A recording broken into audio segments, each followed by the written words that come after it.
Why are you not talking? Okay, I can give you some feedback. You look pretty good. I think you're coming through on the where you don't want to on YouTube now, because I'm hearing you twice. Yes, I had to so you could hear me. I could hear you all along. Oh, you could? Yes. Okay, well, we're going live. Okay. Hi, everybody. We are live. We are live. All right. Hi, everybody. I was busy putting my car into the tollroads.com. Steve said, let's go live. Okay. Well, 5 o'clock. We can't disappoint our listeners. You sound like you're inside a tin can. Well, hold on. Let me. That sounds really weird. Not like the wrong mic. Just like. It's probably because you're hearing me twice. No, there we go. Yeah. That means you're hearing me through Discord. Ah, okay. That's what it was. Let me fix that in Discord now. I have to keep toddling it back and forth. I'll do this. Yeah, it's weird. It doesn't sound wrong. It just sounds tin canny. Hello. There. How are you, Steve? I'm doing good. Much better. Well, hello to the live audience. Thank you for waiting for us today. Oh, good. Kevin and Sandy are both here, bringing in the wing person category here. Rick's and let's see who else we got. Beer. Oh, Rick's got his beer. He's staffing the audio for us there. Who else have we got here? Oh, Dorothy's in the house, and John and Rose. All right, we got a tight-knit group tonight. Oh, we got a bot. Who's bot tonight? Dorothy's here. Yay. Hi, Dorothy. I'm going to hopefully come to the gym tomorrow, Dorothy, and just kind of sleep on the elliptical next to you. I'm not going to pedal. For what will become obvious reasons as you hear me talk. I got an email from Dan Moore asking whether I would be on Clockwise this Wednesday. And I said, yes, if you don't mind having me come on when I sound like I smoked three packs of Pall Malls a day. What was his answer? Or has he responded? He said, sure, sounds great. Okay. Good. I'm going to mute my microphone for one moment here.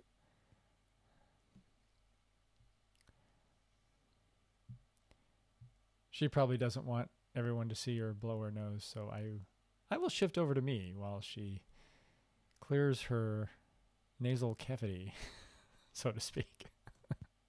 Thank you, there, Steve. She's back. I guess I could have done that, right? Yeah. Oh, this is going to be tough. We should power through. Take all the breaks you need to. All right. I have a mute button, and I'm not afraid to use it. Remember, you need two. Two mute buttons? Discord and... Or you just mute on your mic. I wish I had that. Yeah, my mic input. I wish that would have been so much simpler. All right. I think we're going to start. All right. Did we find out who was botting? No. Have you gone through the roll call? I did, yes. Because I think Frank just joined us. Hello, Frank. Frank, you're late. Or are we early? Wait a minute.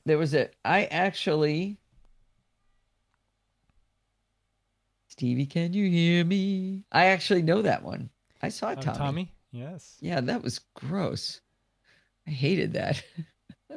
Oh, I know I'm blooming. Yeah, why are you? Let me set you up here. I am blooming because I turned off dark mode because I was using an app that didn't have a very good dark mode, and I couldn't see one of the controls I needed. So we will tune things down. Is that better? Bloomin' onion. But then I'm going to do that, and that's going to brighten it up a little bit. Too bad. That's what you get. All right. Oh, my backpack's sitting out? Oh, I'm a mess. All sorts of stuff. Well, we can see Sandy's pillow. All right. As long as we can, and it's not in distress. No. It's mounted properly. The apple's upward. Stems on top. This is going to be great. Now, I'm a strong believer in you never tell people you have a cold, because guess what? They can tell you have a cold. So we're gonna power through. All right, I'm muting Steve. Here we go. Hey, Oh, wait, Al? I can't mute you. What did you I do? myself. Whoops. Yes, I can. So, What? we're not set up yet on your on. Oh, We haven't even that done NDI an thing. audio test. Wait, I haven't set up NDI. Yeah. Is that what you meant? Yes. Yeah, that's new. I actually already need to change my diagram. There we go. Yeah, we did do a playback, I think. Here you go.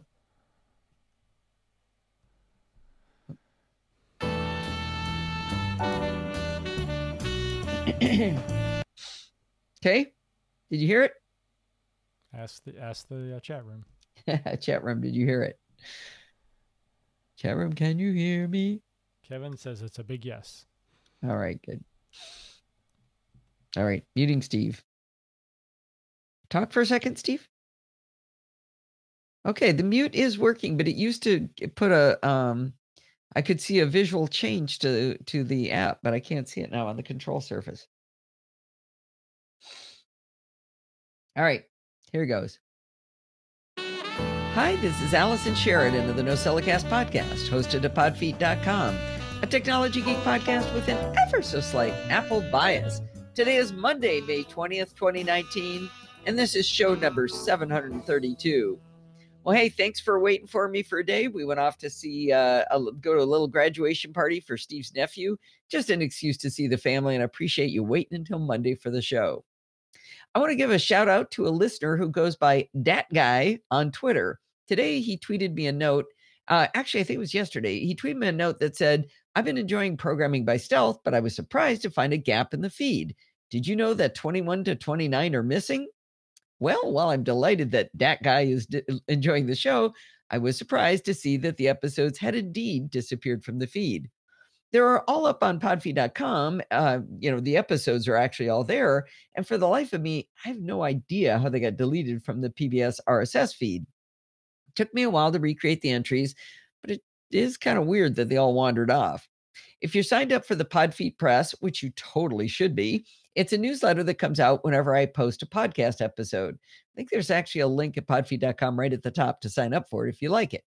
Anyway, whenever I post a podcast episode, it sends out an episode or an installment, a newsletter of the Podfeet Press. I'm pretty sure that me recreating these 9 items in the feed will cause you to get 9 separate newsletters. I did warn the Podfeet Press subscribers because I hate the idea of spamming people unnecessarily. When I did that, I got a lovely note back from a gentleman named John McNeely as a result. He wrote, Dear Allison, any email from you is a welcome email. Thanks for the heads up. Best wishes, John. Isn't that sweet? That made my day.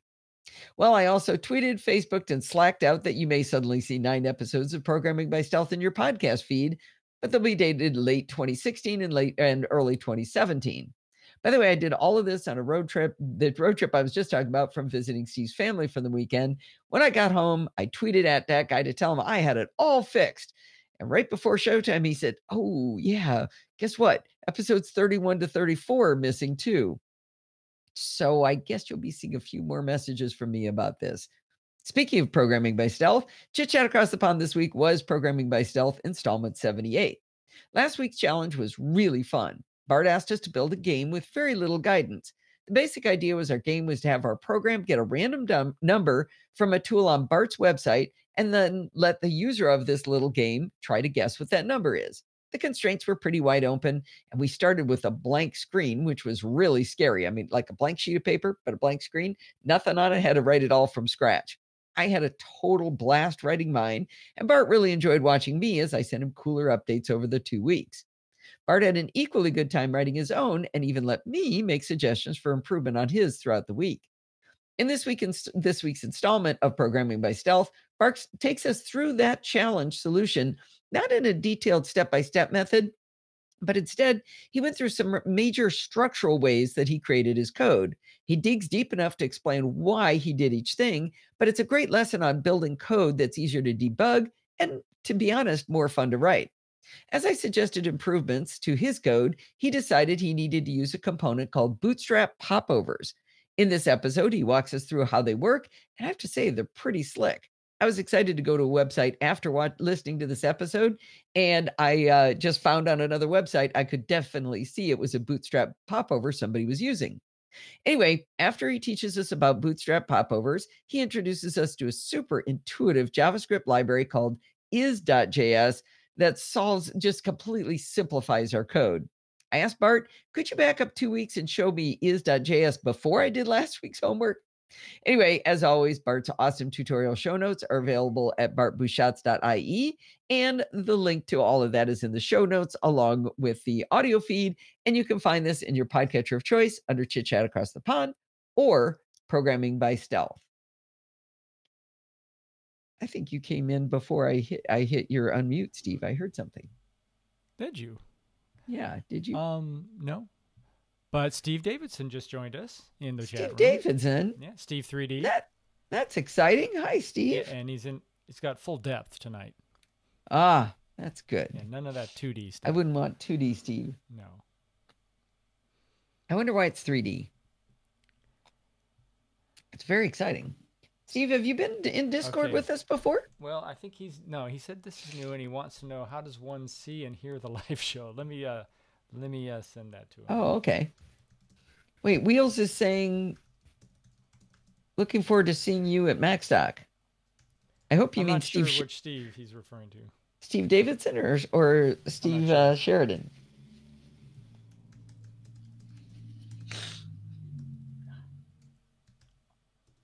Yeah, I guess I shouldn't be talking to him if he... Okay, I think I'll save and do a chapter mark. Let's see. 1, got 2, copy link.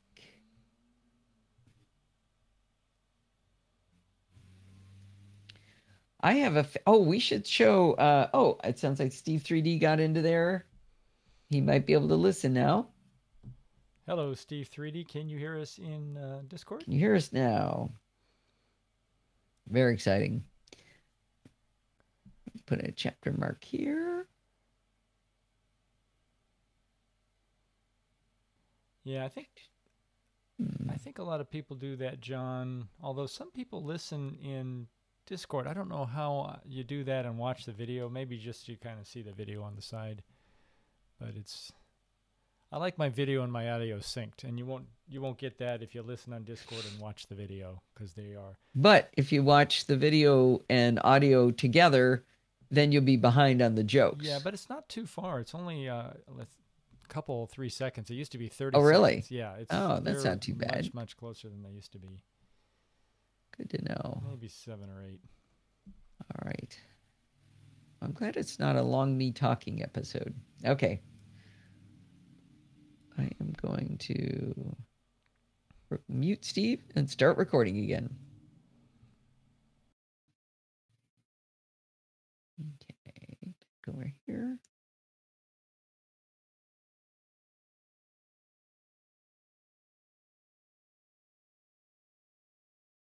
Come on. I've had something itching at the back of my brain that I feel compelled to talk about. I'm finding it fascinating how differently tech companies in particular, are characterized depending on the emotions of the day. My thoughts on this started to take form when on MacBreak Weekly, Leo Laporte, Andy Anatko, and Renee Ritchie were talking about the fiasco that is the folding Samsung phone. Before the phones were ever in the hands of reviewers, on MacBreak Weekly and also on Twit, all participants were talking about how exciting this whole idea of folding phones was, how it was true innovation, how it was courageous, how excited they were to get their hands on these phones.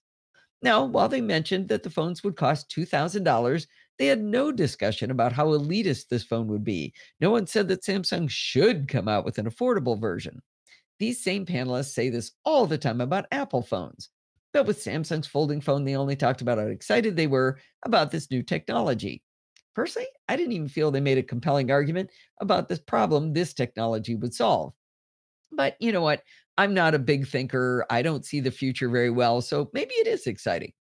When the news came that the Samsung Galaxy Fold was actually breaking in the first week of use by many reviewers, the reaction by pundits was, to be honest, simply bizarre.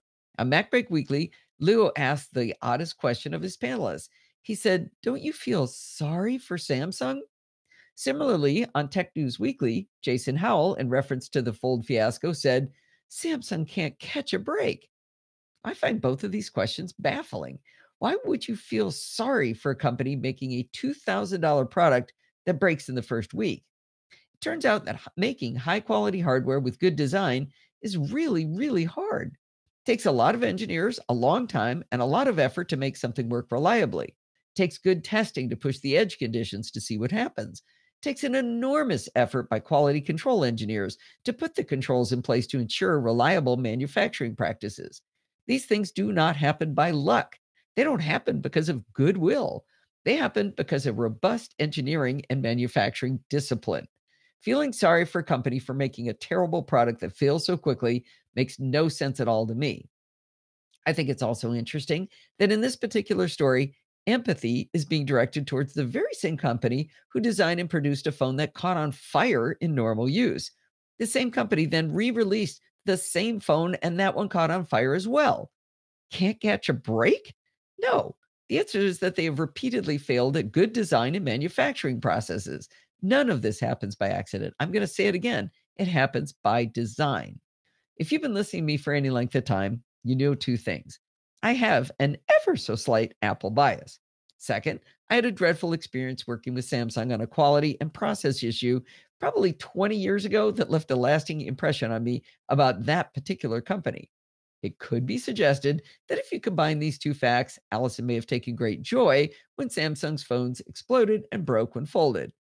I will grant you that there's probably a bit of truth in that. But I'll also grant that those two facts caused me to not be surprised when these failures happen. When I had that problem with Samsung, I spoke to 9 separate people, wrote 2 letters to the CEO, and in 5 months, it cost me $50 to never get a functioning monitor from that company. It was clear to me that there was an endemic lack of process in the company that went up and down the chain of command. Not one person I dealt with did what they said they were going to do, down to the very last person who sent my refund check, less the $50 shipping that I lost, to the wrong address. But let's pretend you didn't know all this about me and the inherently bad communication and accountability within Samsung. Should you feel sorry for any company when they produce a bad product or make a huge mistake? Did anyone on any podcast or blog or TV show express empathy for Apple when they had that critical bug in High Sierra that allows someone to log into a Mac using root as the login and an empty password field if they click the login button often enough? No, they did not express sorrow for Apple. They roasted them alive. I'm not saying Apple should have gotten a pass either. That was a giant, stupid, awful bug that put our security at risk, and they should have been called to task for that. I did not feel sorry for them at all. Do I feel sorry for Apple for making a keyboard that so many pundits dislike? Nope. I wish they'd make a better keyboard. I think it would be in their best interest to do so. I think they had a vision of what could be better. They weighed the trade offs and they bet the wrong way on how people would view those trade offs. But I definitely don't feel sorry for them for making the wrong decision. I remember hearing someone years ago explain that there's a natural human condition that makes us want to knock the top dog off the top of the heap. I think that's part of this. While Apple doesn't have the top market share by a long shot, they do make most of the money, and they seem to still be winning the mind share of what's cool to own. So, yeah, I do have an ever so slight Apple bias, but I still think it makes no sense to feel sorry for a company when they make giant mistakes. I expect that this diatribe will backfire one day when I say I feel sorry for Apple about something, and I'm also glad to know that you will be there to call me on it when it happens. Glad I got that off my chest. I feel better now. That was even more fun to read than it was to write. I enjoyed that. I could tell you were fully behind that one. I just couldn't believe it. Do you feel sorry for them? No. It's just a dumb thing. And I didn't want to make it all about Leo, so I called Jason Howell on to task for that too. So, well, did I miss anything? Let's see. Not too much. Although Steve's on a business trip, big old white building. Yeah. That he says we may have heard of. Let's see. I want. So Frank assumes you get that he gets a free cake pop, or you get a free cake pop. I do because I'm sick. Maybe, or maybe it's just a good article. Oh, you liked it too, I'm not huh? sure. Yeah, personify entities like companies. We sure do. Yeah. Well, my other pet peeve is people who say that companies should do something. No, you didn't hear me say they should make a better keyboard. What I said was it might be in their best interest to do so, but it all depends on what they want to do, right? Right. All right. I am ready for the next segment. I'm rolling. Bye, Steve. Wait, Bye-bye. water. Stay hydrated and stay secure. Thank you for the save warning, Kevin. And chapter mark? Did you stay hydrated and stay secure? Your video is frozen on my little on my control panel. Really? I'm gonna mute you and see if you come back. Wait. Actually, hang on. How do I make it be all Steve? I don't have a button for that. Can you make it all Steve, please? All Steve all the time. Oh, I understand. So Allison will be back with us shortly. Okay, it can be me again. Now we're back. Okay. That's a good good technique. That made Mimo Live worth the money. All right, muting Steve.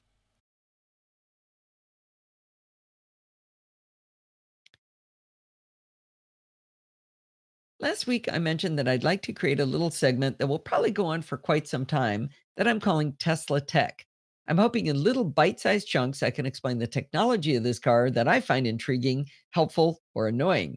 I'm going to try to focus on a small area each time I do one of these segments. It's going to be hard because I really want to tell you everything it can do, but I figure that'd probably bore you if I did that.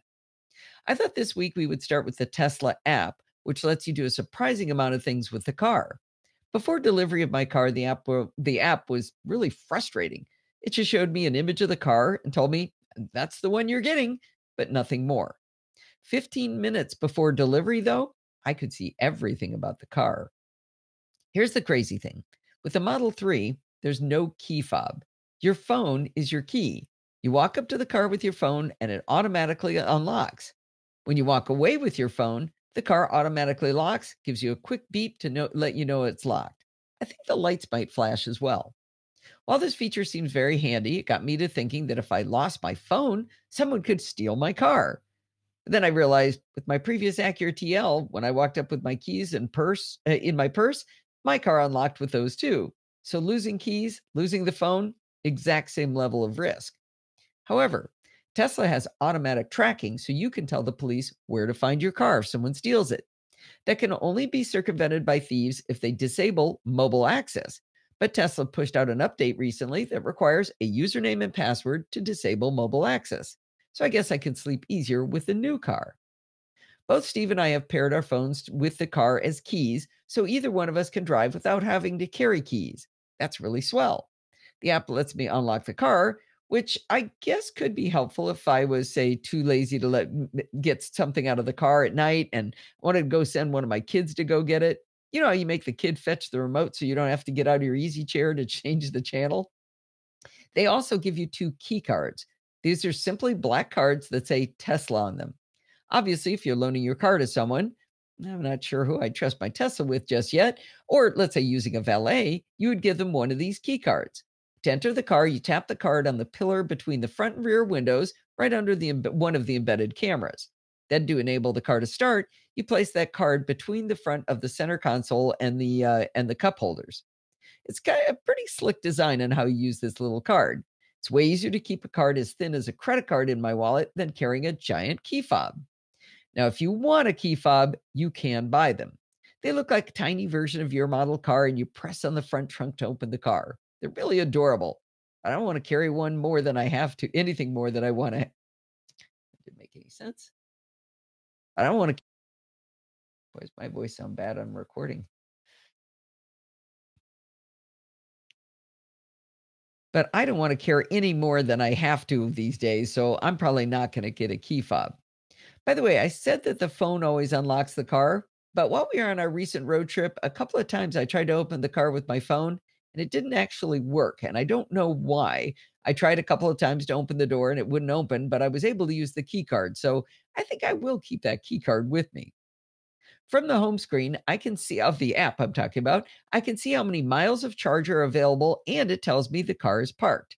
I can turn on the car's climate control, open the trunk, and even open the front trunk. Since there's no engine to play with on the Teslas, opening the front hood reveals the front trunk, which is sometimes called the frunk. I want to mention that the Acura TL I drove was 8 inches longer and an inch wider than the Model 3, but the Model 3 actually has more storage space. When you look at that front trunk, it looks really small, but I was able to put a large carry-on luggage in there and 2 bottles of wine, and I had room for more stuff in there, room for more wine, but that's all I had. Anyway, on the app, on the controls page, you get some of the same things you see on the home screen, like unlocking the car and opening the front, but you can also open the trunk. Now, why wouldn't the trunk be on the home screen instead of the front? I'm not really sure why, but for some reason the trunk is only on the control screen and the front is on the main screen. Don't know why. You can also remotely flash your lights or honk your horn, which would be super handy if you've been wandering around the Disneyland parking structure for an hour, swearing you were on Goofy 3B, but can't find your car. You can also start your car via the app, which at first kind of confused me. You see, you don't really start the Model 3. When you get into the car with your phone, the Model 3 touchscreen is lit up, the climate controls have come on automatically, and if you had music playing when you got out, it's playing again. You then just put the car in reverse or drive and it goes. I asked Rod Simmons what that button in the app was for, and he suggested a scenario where I'm out and about and I lost my phone and my wallet with my key card. In that scenario, I could have Steve use the app to first unlock the car and then start the car for me. We ran an experiment to test out how this works. I gave Steve my phone when we were far from the car. I walked up to the car. He honked the horn and flashed the lights just to, for fun. Kind of scared me. Anyway, then he unlocked the car for me. I was able to open the door and the car felt like it was ready to go. The display was on, the climate control had kicked in, but there was an animation on screen showing me how to use the key card to start the car. It knew I didn't have my phone. At this point, following elaborate hand signals we had prearranged, Steve took the next step of asking the app to start the car. At this point, he was asked to authenticate with our Tesla account. In settings, he had previously enabled Face ID, so he didn't have to type in anything. On his screen, he saw a tiny countdown from 2 minutes, letting us know this feature wouldn't just leave the car vulnerable indefinitely. On the screen in the car, I simply saw the animation about using the key card vanish when he started the car. That let me know I could simply drive away. Pretty darn cool. The only thing I would have to figure out is how I would contact Steve to do all of this if I'd lost my phone. Speaking of allowing someone else to drive your car, there is a valet mode. This is so cool. When you hand over your car to a valet, don't you always think in the back of your mind that they're probably racing around in it like a teenager? With valet mode enabled on the Model 3, speed is limited to 70 miles per hour.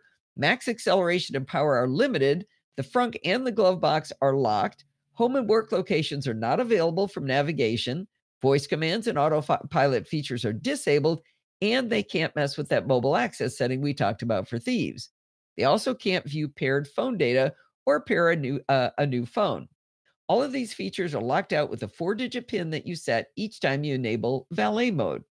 Here's another thing I've thought about is when you give a valet the key to your car, you keep your registration in the glove box, right? Well, now they've got the keys to your car, possibly the keys to your house if they're on the same key ring. They've got your car that's telling them in the glove box where you live, and they know you're not home. While with valet mode on the Model 3, they can't get into the glove box. So, they also don't have any of the keys to my house because all they have is that little card. So I'm feeling even safer. Next up is Sentry mode, and it's pretty fun too. With Sentry mode, the car monitors its surroundings when it's locked and parked. According to the manual, if a potential threat is detected, like someone leaning on your car, the cameras will begin recording, the alarm system will activate, and an alert will come on to our phones in the Tesla app notifying us that an incident has occurred. I had the wheels changed out for cooler third-party wheels, and I had Sentry mode enabled while the guys were working on the car. Maybe it was because I was nearby, but the alarm system did not activate, nor did I get any notifications. However, the lights would flash from time to time, and the display inside the car showed a very HAL 9000 looking red camera lens and the words Sentry activated and recording on screen in a very threatening manner. The recording text might be kind of a lie. If you put a thumb drive into one of the front USB ports, it will record, but I haven't done that, so I think it was just bluffing. I also discovered in poking around that you can set Sentry mode to not enable when your car is at your house. I know this is a teeny detail, but the OwlCam dash cam I told you about recently was constantly sending me alerts when my car was in the garage. I go out to get a soda from the back fridge and I get this alert from my OwlCam going, "Oh my God, there's somebody near your car." Having the Sentry mode feature on the Model 3 automatically turn off when at home is much more peaceful. However, on this trip, we discovered that if your car battery goes below 20%, you will start getting notifications constantly telling you that Sentry mode is no longer working because they don't want to run your battery down running Sentry mode. So we got alert, alert, alert. I mean, it must have set 15 of them in a row before we're like, okay, heard ya. Well, there might be someone in my house who, perhaps on some occasions, only under extreme circumstance, might like to drive well over the speed limit. I was excited to find a speed limit mode available to me in the app that might allow me to rein that person in. I set a top speed limit that was higher than I like to drive on the freeway, but it would be a victory if I could get that other person to stay beneath this number. When I enabled it, it asked me for a PIN, which I did not share with the other person in my house. According to the manual, I know it's weird, I've been reading the manual. It says if the driver gets within 3 miles per hour of the max speed set, a chime will sound and text appears notifying the driver that they're in the danger zone. I was super excited about this. However, I turned off speed limit on day one, and it turns out I turned it off on day one because it turns out that if in the app you enable speed limit mode, it also changes the acceleration capability of the car. The Model 3 has 2 modes for acceleration: standard, which I call rocket ship mode, and chill, which I call little old lady mode. While I am a little old lady, I loved accelerating this car. It accelerates from 0 to 60 in 3.2 seconds. I found a website that lists how fast all kinds of cars go 0 to 60. There's a Bugatti that's not that fast. One of them's faster. Anyway, I don't like to speed, but I do love to accelerate. I didn't pay extra for the performance model just to drive like I have a regular car. I suppose I could enable speed limit mode when that other person is driving. I hope Kevin doesn't tell the unnamed person about this. Well, another fun option is to turn on climate control in the car via the Tesla app. It allows you to set a specific temperature for the interior. I can see this as super useful if you live in a frigid place like, I don't know, Ontario, Canada, or a sweaty place like Orlando, Florida, and you want to get the car comfy before you get in. California's temperatures are pretty moderate, so it won't be terribly useful to me, but for most people, I think it would be awesome. I have to confess I know very little about charging so far, or I did before this recent trip. Or I didn't before this recent trip, I guess I should say. You think that would be at the top of my list with an electric vehicle, but since my previous car, I only drove an average of 4,000 miles per year, gassing up or charging is not actually on the top of my priority list. I promise to learn a lot more about it over time. One thing Josh, my delivery specialist at Tesla, did show me was that in the app, you could drag a little slider to show how much you want to charge. They recommend that you drag the little line to 90% of max charge if you're just tooling around town and will be charging often. But if you want to go on a trip, you drag that bad boy up to 100%. We did that for this recent trip. The same screen shows you nearby superchargers. These are the ones made for Teslas to deliver maximum power. You can even see how many superchargers are at each location and how many are open and available. Sometimes that's a lie, as we found out. On a recent trip, we saw that there were 2 open at this particular one in Burbank. And when we got there, we found out they were open because they were broken. There are other apps that give you more information on what's open and what's broken. So we might have to lean on some of those. Anyway, when you're in the app, tapping on a charger caused something that I didn't understand at first. It said, sent shared location to Podfeet. I was like, hang on, I don't understand. I am Podfeet. But then again, I named the car Podfeet. It turns out in the car, it actually sent that location to the car and set it up to navigate right to it. Anyway, like I said, I don't know a lot about charging yet, but we'll get into that later. Now, it's not good enough that Google and Waze know where I am at all times, and that Find Friends allows my family and friends to track me at all times. Now my car is telling Steve where I am too.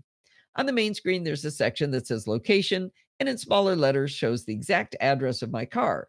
Tapping on location shows the car on a map zoomed out a bit, and you can enable satellite view.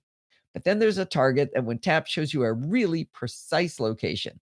I mean, this is so precise, it shows on which side of my house the garage is located. I can't get away with nothing anymore. I did get lost when we were at the mall while the car was charging today. And I got lost and I realized in the Tesla app I could find my car, though. So maybe it is handy. Well, there's a terrifying feature available in the Tesla app. It's called Summon. According to the manual, one can use Summon to pull your car into a parking spot and back out. There are over 2 pages of instructions with quite a few red warning sections to read. Things like it can't see bicycles because they're too skinny. While it will avoid objects, it won't go back onto the same path it started on. So the space can't be too narrow. You have to teach it how far away from the garage wall you want it to go. There's a lot of warnings.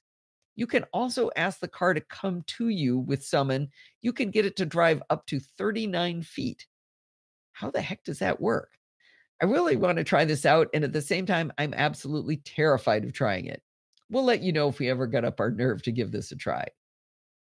I stumbled across an article on a website called electrek.co, that's electrek.co, that told me that Tesla had added Siri integration in the latest version of the app. I tested the tips in the article. I can use Siri to see if my car is locked and then lock or unlock it. I can flash the lights or honk the horn. Again, a good way to find your car in a giant parking lot. Using your voice, you can even ask where the heck your car is and view the location information from the app. And you can ask her how much charge there is in your car. I'm not sure I'm going to need these features, but it's still high tech, so it's fun. Finally, there's one setting I wanted to tell you about. On my Acura TL, they had an option to show a calendar, but it was really dumb. You could create events and such and have them display, but that calendar wasn't synced with anything at all. It was only in the car. In the Model 3 Tesla app, you can enable syncing of all of the calendars from your phone. It's fabulous, actually. I got in the car after I enabled it, and the calendar showed me my upcoming chit chat with Bart and a lunch appointment that I'd actually forgotten about. The only downside is we haven't figured out how to get Steve's calendar in there, even though the car does recognize that it's Steve's phone and it's Steve as an identity in terms of the way the seat is set up and things like that. But it would be nice if he could get access to his own stuff too.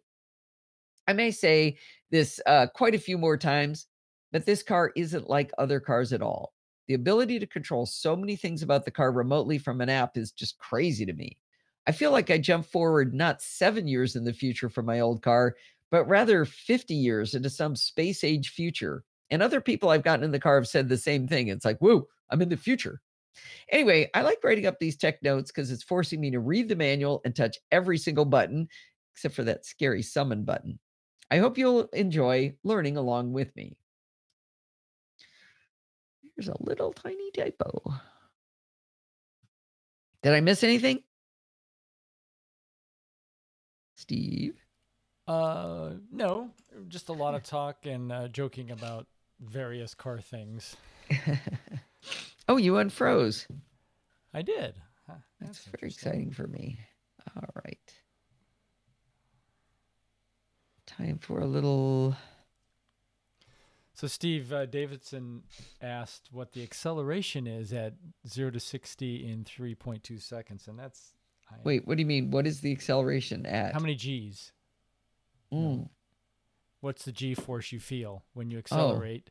Now I have to assume know how to calculate that. I have to assume it's a constant, and it does feel relatively constant. I mean, it's about as constant. Well, it's got a flat torque ratio thing. Right. You know, it doesn't roll up.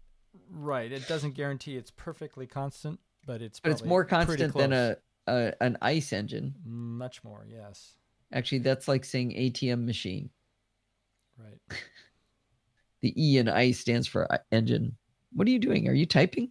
No, I'm doing the calculation. What the acceleration is. No gin and tonics? No, not. I might have one later though. Steve asked me what I wanted to drink tonight, and I said bourbon. I do find that rye helps my throat when I'm sick, but I'm going to mute Steve while he does his math over there. Right. Here we go. One of the forces behind the NosillaCast is a lovely listener named Klaus Wolf. Calling him a listener vastly under-describes his contribution level.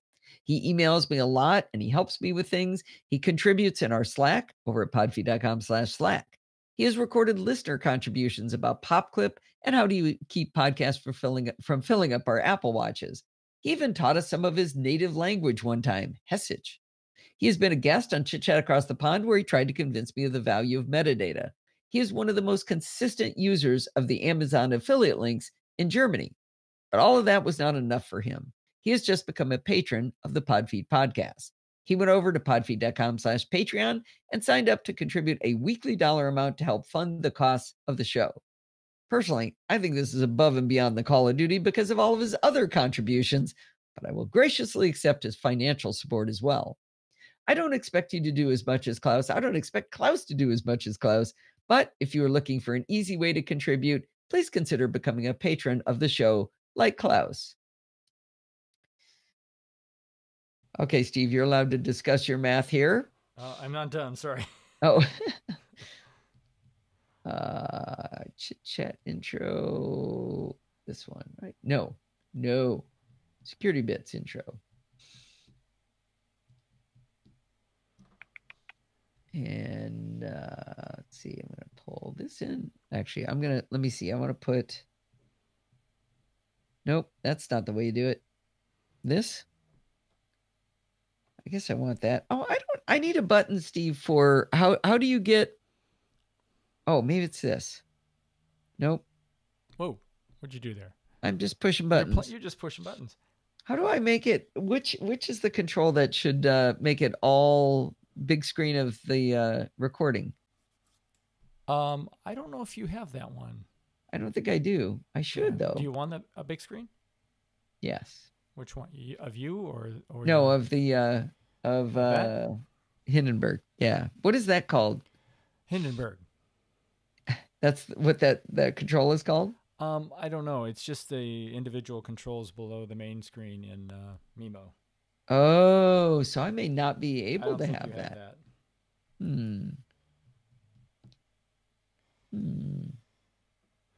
Okay, what's going on? So I'm getting 27.5 feet per second squared, so just less than a G. I thought it felt more than a G. G is about 32, I think 32 feet per second squared. Yo, I should have left that in. Well, it's that time of the... Okay. There. Actually, I think I said something funny. Hang on, let me mute that. Well, it's that time of the week again. It's time for Chit Chat. No, it isn't.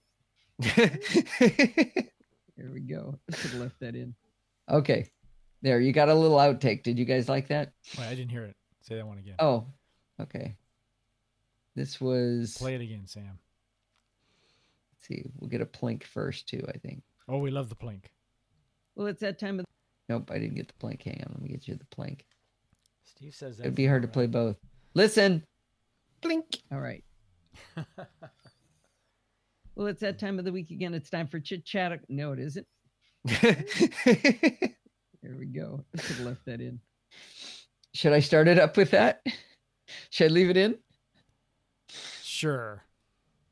No. This is professional. It's all professional, right? Yeah. Yeah. You don't sound like you buy it much. No, I'm trying to think while typing. I never think while I type. I didn't think so. All Steve right. says it's got to be more than a G. So, as I recall, acceleration is, or velocity is acceleration times time. Right? The units work out. I'm a little busy right now. So, acceleration is velocity over time. Yeah, assuming velocity is and acceleration is constant over that period. So I got 60 miles an hour over 3.2 seconds. So I converted the miles to feet and the hours to seconds, divided that by 3.2 seconds, and I get 27.45 feet per second squared. Unless I'm doing 5270 feet in a mile. I forget. Is it 5,280. 80? Well, that's the big difference. That's right the big there. difference. Yeah, third decimal place. That's not going to make much of a difference. Are you still editing? Can't you see it? Oh, there you are. Yeah. Sorry to interrupt you. Okay, let's see how this sounds. Like Klaus. Nope, muted. Like Klaus.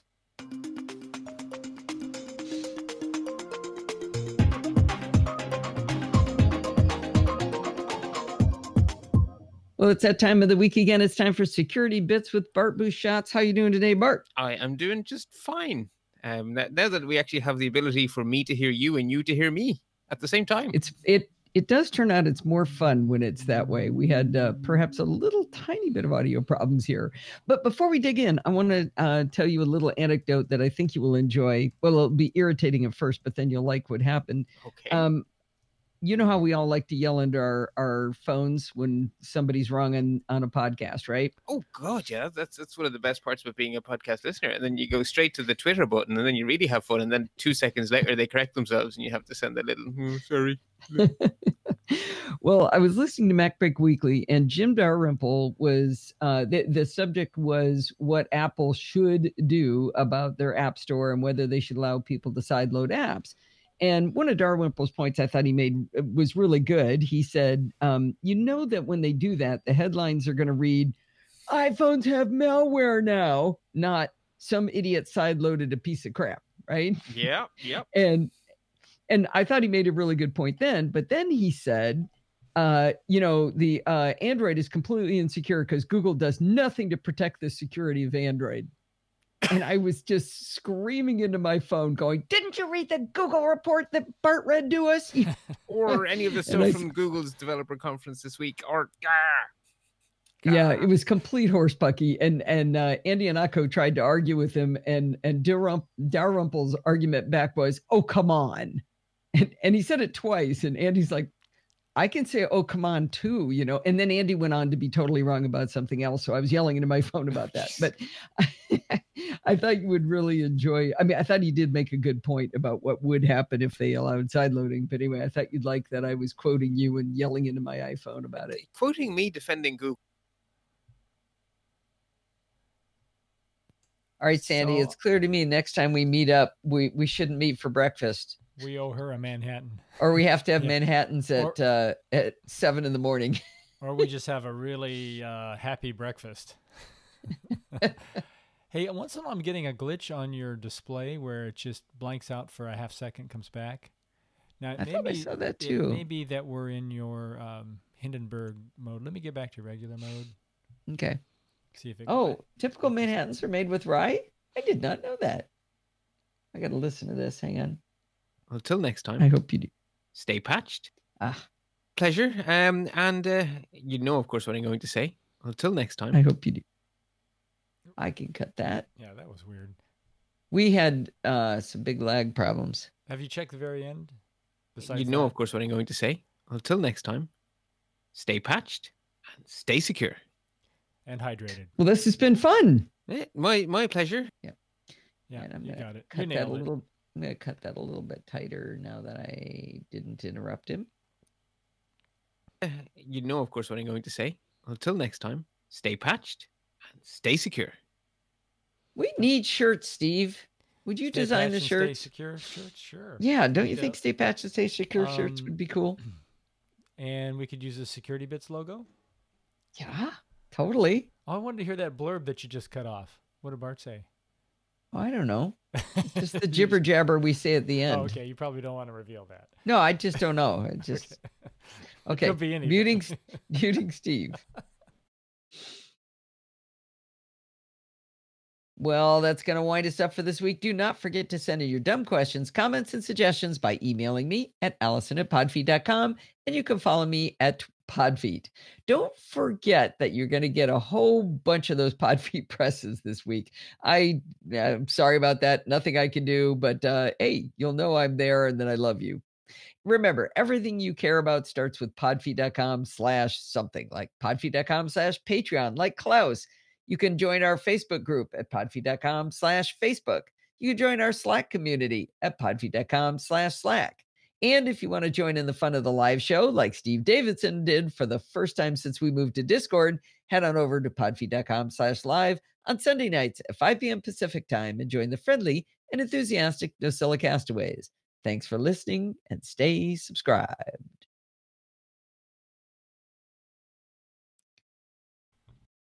You're impressed by Podfeed? So Frank suggested that the shirts we print up should have pictures of Chuck on it too. Yes. Oh, maybe I should get a shirt made with an "I love Chuck," Think like you can a do it in big time picture for of Chuck. Macstock? I mean, is there any place you can When get is- like just basically like an iron-on kind of thing? So Macstock's less than about a month away. Let's see. Oh, can you just imagine if I show up with a shirt that says "I love Chuck"? Do my whole presentation Yeah. wearing it? That would be good. That's you're onto something, Frank. I'll say it's Frank not made me until do July. Yeah, July. So Yeah. we have time to do shirts. it.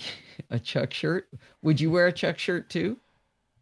For a special occasion, I would. Like just maybe the first night? Yeah. I don't know. Or it'd be funner to do it on stage. Don't you think? Yeah, it would have more impact. That's what I think. That's what I'm trying to say. All right, let's go like that, down about there, and then we'll put this up here. Go like that.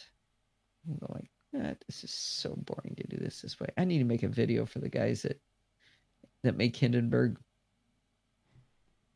Okay. p.m. Pacific time and join the friendly and enthusiastic NosillaCastaways. Thanks for listening and stay subscribed. Okay. All right. Oh, crud. Okay. So they Hang on. Hang on. What? We don't have a chapter mark for security bits. That's probably way Good back post, here. Rick. So that kind of confirms it, Steve, that the acceleration is just under 1G. Really? It's about 0.886 for our car. They had a slightly slower version of the Model 3, I think, when that was done. Or, the 75D, which is a Model S. Wait, what are you saying? We're talking about the G forces in the Model 3 is 0.86 G. And that's all? It feels like more than a G. Yeah. But it feels low, yeah. Huh.